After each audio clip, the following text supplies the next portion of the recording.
Hi everyone, Sid here back again in the bathroom ready for another shading rant. Today's lather will be Pro Razzo Red, to which I will be adding eucalyptus, lavender, and peppermint, and the aftershave will be Pro Razzo Blue.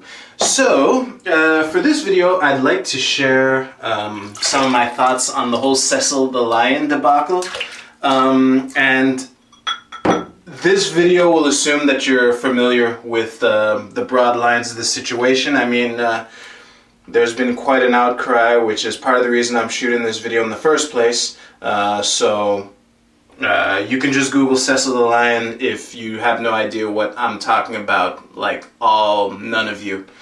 So, before I get into it, there are two things that I'd like to make perfectly clear. The first one is that I don't care about the legality of this hunt that Palmer was on. I think that,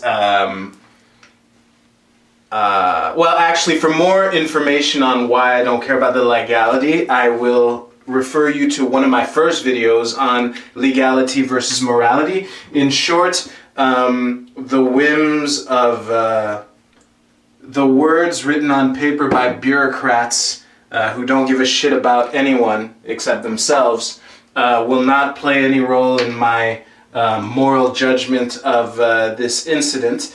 And I guess that's all I will be saying on that issue for now. The other thing that I'd like to point out, and many people have made this point before, I just want to reiterate it, and I think it's kind of obvious to anyone with a shred of intellectual honesty, is this.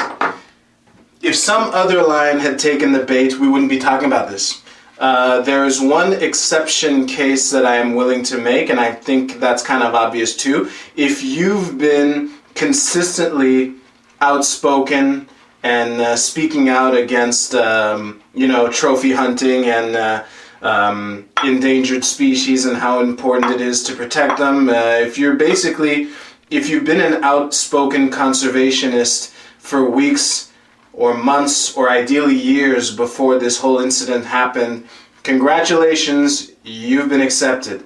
If I didn't just describe you, you have to admit, if you haven't already, that had some other lion taken the bait, we wouldn't be talking about this. I know I wouldn't be shooting a video about it.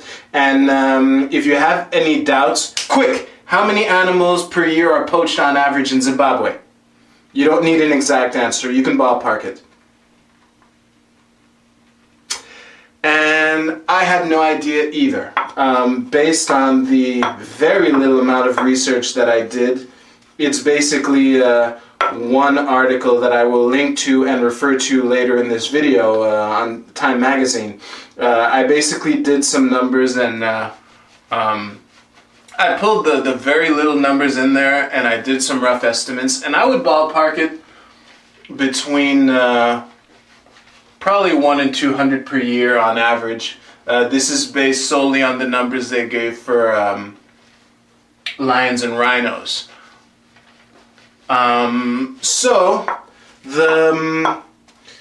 know that a lot of people, and this part I think is rightfully so, are using this event to bring awareness to the issue of trophy hunting and stuff like that. However, I would like to bring a different point, which I haven't heard, and this is something that I thought of almost immediately after I heard of this story, is that the whole Cecil debacle is one of the illustrations of kind of the tragic stuff that can happen when you have a tragedy of the commons problem. I'll be right back.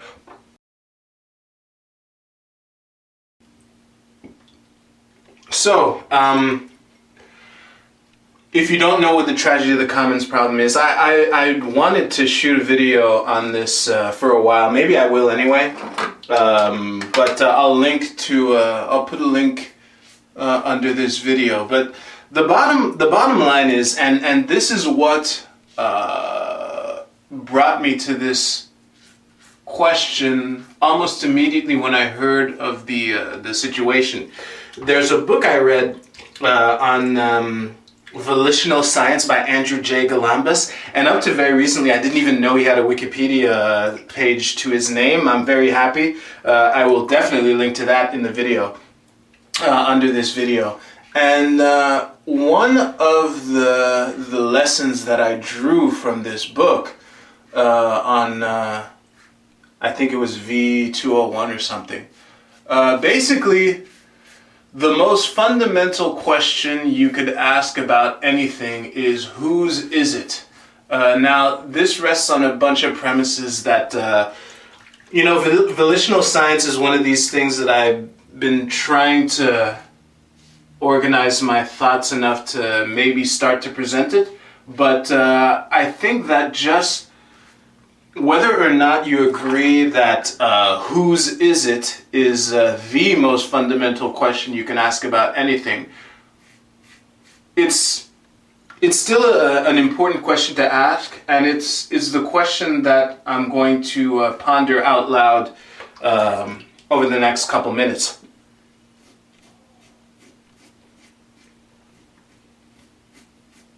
So, obviously Cecil himself is an obvious victim of this thing, but lions aren't moral agents. And the whose is it question that I'm pondering is an attempt to find who the human victims are, because I believe that animals can be owned. And if you have one or more pets, you agree with me, and you also understand how you can own an animal without necessarily being cruel to it and treating it like shit. If you own pets, I'm sure you care for them very much. I care for mine, and I think that point's been addressed. Now, from what I've learned, Zimbabwe is it's a dominant party democracy, basically, kind of like China. And here's where the interesting stuff happens. So, I don't know how they do it in Zimbabwe. As a matter of fact, I don't know much of anything about Zimbabwe. But a typical lie that is propagated through most democracies when asking the question, who's the government? Because, Cecil was in a national park, so it's kind of safe to assume that he was government property. And a lie that is propagated in most democracies is, the government is you. So, assuming that Cecil was government property, that basically means that Cecil was everyone's property. And that includes Palmer's tour guide. I'll be right back before I elaborate on this.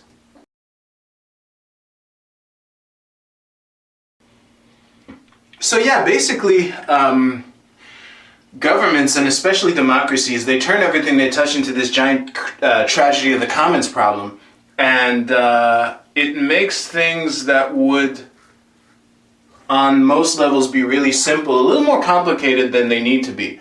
A simple example is that I like to use: if I go out in the middle of the street with a can of spray paint and I draw this giant dick in the street, am I vandalizing? Well, vandalizing is when you damage someone else's property without their consent. But the thing is, since we are in a democracy, I'm technically spray painting a dick on my street.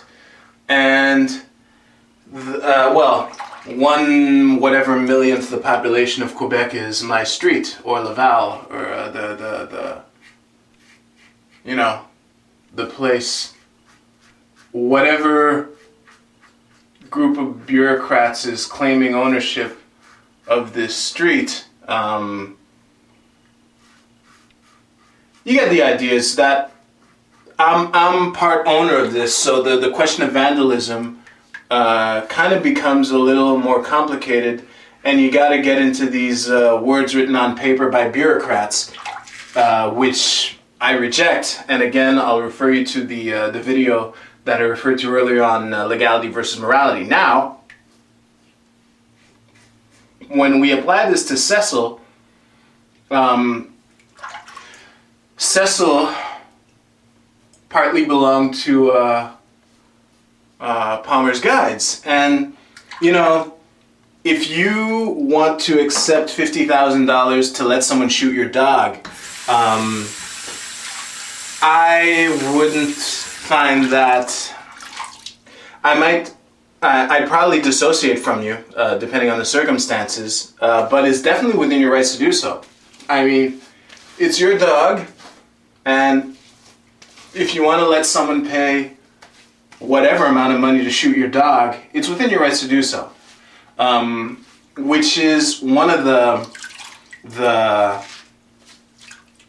well, that's the thing, is that the whole Cecil debacle is one of the illustrations on how the tragedy of the commons thing can, you know, leave some pretty shady ethical and moral loopholes, as long as you don't, please, I hope you don't,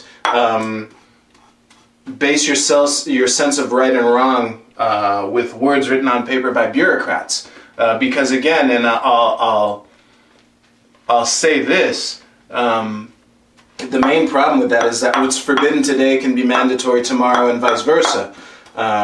So that's a huge problem. And before I get into some random points, I do want to point out how, you know, this Palmer dentist guy, I forgot his first name at the moment, is kind of a shady dude. I'll be right back.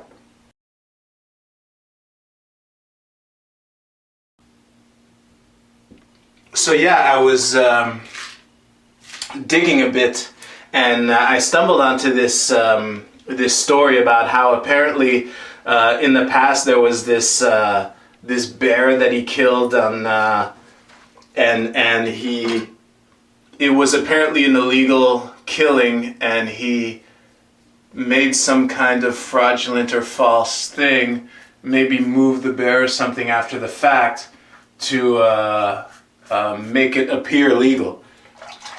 And you've certainly heard the allegations of this, once they found out who they had shot, that they attempted to hide the body and destroy the GPS. And this brings this loop cycles back to a point that I had made in previous videos, most recently in my videos on passive aggression, which is the difference between an honest mistake hit and run and you know, malicious damage of property hit and run is what do you do after the fact. So you know, between speeding off or stopping your car and looking for the owner of the car that you just hit to exchange insurance information. So if these allegations are true, not only did Palmer and company speed off and hope that no one saw them, but they smashed all the security cameras in sight, not realizing that, you know, you have to smash the cameras before you do it, not after.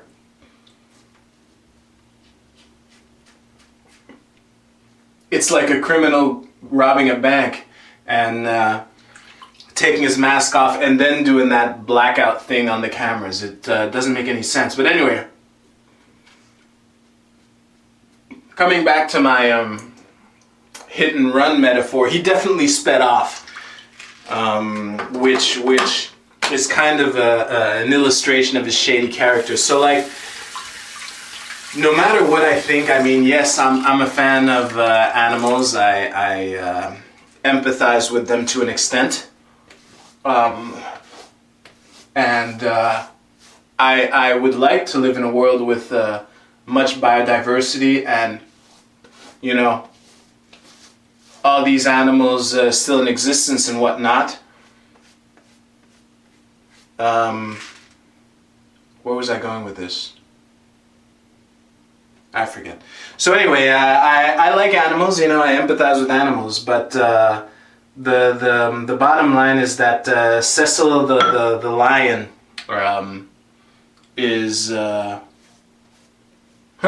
I guess this part's gonna be rambly, but basically it's an illustration of the tragedy of the commons, and transitioning into these points is that despite these random points that I wanted to make, despite what I said about Palmer's shady character based on these stories that I've read, you know, ignoring the fact that he's a trophy hunter to begin with, depending on the situation, actually, Palmer's guide might actually be liable to him, because maybe he really did care and was obsessing over the legality of the hunt that he was on, and he could have been asking his tour guide every 5 minutes, like, "You sure this is legal? You sure this is legal?" And the tour guide could have said, "Hey, relax, guy, it's totally legal. Hey, relax, guy, no problem." His tour guide is Saddam Hussein from South Park. But he could have been doing this all along and getting this, "Hey, relax, guy, you need a drink," to wit, since now everyone's being caught up on poaching charges that this hunt was illegal. If that's the case, then he would definitely have been defrauded by his tour guide. And another interesting point that I find in this is that I'm fascinated by how the Zimbabwe government is basically using Palmer as a distraction to, and it's in their interest to do so, because when we're being outraged at this dentist, we're not talking about how they dropped the ball, and it's understandable in the sense that based on my research, there are like tens of thousands of animals in that national park, and even with these ballpark figures, like 100 to 200 a year get poached, it's kind of a small fraction, but the thing is, they still drop the ball publicly with this very high profile animal getting killed, you know, from some rich guy who gets a kick out of shooting at endangered species. And this is another illustration of how when it's a question of risk management or management of property, private ownership gives you more incentive to do a good job than public ownership. An example that I thought of is that if you want to poach Mike Tyson's tiger away from him, you're going to have to do a lot more than leave a carcass across the street to do the job. When you own something, you have incentive to see it thrive. And apparently, and my source on this is Time Magazine. I wasn't expecting this. Apparently, the Zimbabwe wildlife and endangered species, they were thriving until 2000, when Mugabe passed this law, this land reform, and he basically nationalized a bunch of farmland and handed off to generals and diplomats and everything. And then the poaching problem kind of went up since then. I was so surprised by this that I just made sure that that Time Magazine isn't some right-wing propaganda paper, which would have surprised me, because, you know, I rarely hear things like, you know, you'd expect that rhetoric from right-wing propaganda pieces like Time Magazine. I don't hear that often. Yeah, I think I've basically covered everything.